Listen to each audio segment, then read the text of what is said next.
Oke, aku ada di pinggir pantai sambil jualan. Tapi alam menjelaskanku dalam terang dan jelas.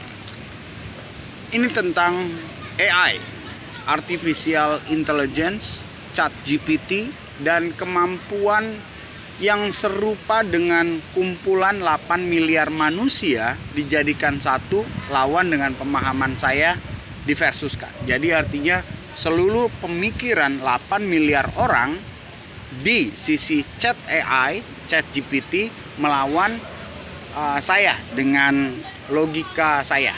Tetapi dalam di dunia digital. Lalu apa yang kita bisa ambil sih? Oke.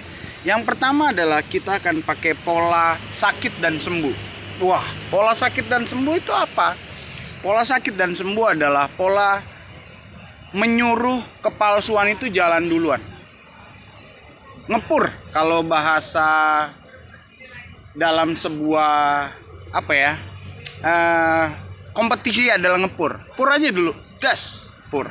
Nah, kata ngepur itu adalah perubahan dari baik menuju jahat yang dipergunakan oleh kaum kemunafikan yang sekarang jumlahnya 8 miliar orang dan setingkat dengan pemahaman yang kalian bilang ChatGPT AI. Biarkan dulu. Terus setelah mereka kumpulkan semua data dalam motherboard dan dalam penyimpanan algoritma aritmatika yang terkumpul dalam dunia digital, setelah semuanya udah ya, baru munculkan programmu di dalam AI yang sama. Karena kelemahan AI adalah dia mesin terima perintah, bukan memerintah. Jadi dia boneka. Nah, kalau boneka di tangan kaum yang seperti itu, maka dia akan menggunakan untuk membela pembenaran dan kecanggihan AI-nya. Ya, tapi kalau bonekanya di tangan saya, maka saya tinggal kasih perintah yang berbeda, kemudian saya benturkan dengan perintah yang lama. Dengan satu perintah apa? Taklukkan yang lama, unggulkan perintah baru, maka jebol semua yang lama. Lalu AI hancur. Nah, kata itu kalau kita terjemahkan dalam pola kesehatan, gua biarin lu sakit menderita dulu, kesembuhan menyusul. Nah, itu dia. Yang artinya namanya adalah bersakit-sakit dahulu ya, lu mampus kemudian. Nah, itulah yang namanya bagaimana kita mengalahkan AI ChatGPT. Biarkan saja dulu.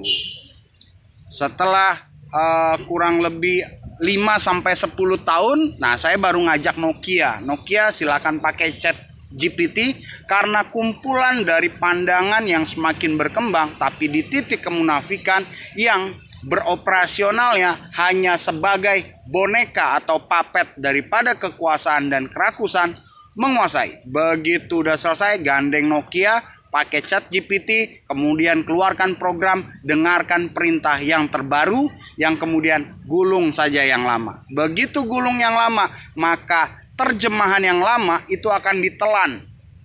Begitu ditelan, terjemahkan, maka engkau akan melihat materi-materi dan pola signifikan baru diterjemahkan pada materian. Engkau bisa tahu geomap emas, geomap di mana saja ada yang terkait dengan kandungan. Misalnya ChatGPT AI, dia menyimpan data daripada, kita katakan saja jangan Indonesia lagi, kita katakan Jepang. Maka seluruh kumpulan dari catatan Jepang itu begitu digulung dan dirubah, dia akan mengeluarkan yang namanya narasi yang kalau dipolakan dia jadi peta dan bentuk daripada material. Ingat, ChatGPT menguasai materi. Begitu kita rubah sedikit dengan posisi alami kealamian yang tepat, maka materi berubah jadi material. Itu sebabnya saya belajar tentang Cintamani, bagaimana dipolakan di berbagai narasi, kemudian narasi itu adalah materi yang kemudian terkait dengan material, muncullah batunya. Begitu batunya muncul, punya pola, biarkan orang sakit dulu, baru kejar kemudian yang namanya kesembuhan. Dan itu mencetak duit unlimited. Oke, itulah caranya. Jadi ChatGPT biarkan saja dulu. Nanti kita maju 5 tahun sampai 10 tahun di mana data mereka sudah penuh, baru kita telan habis di sana dan pergunakan sebagaimana mestinya. Itu cuma boneka. Jadi boneka dipakai boneka nggak ada kekuatannya. Boneka dipakai manusia yang punya kualitas, baru itu pengetahuan dan pengertian.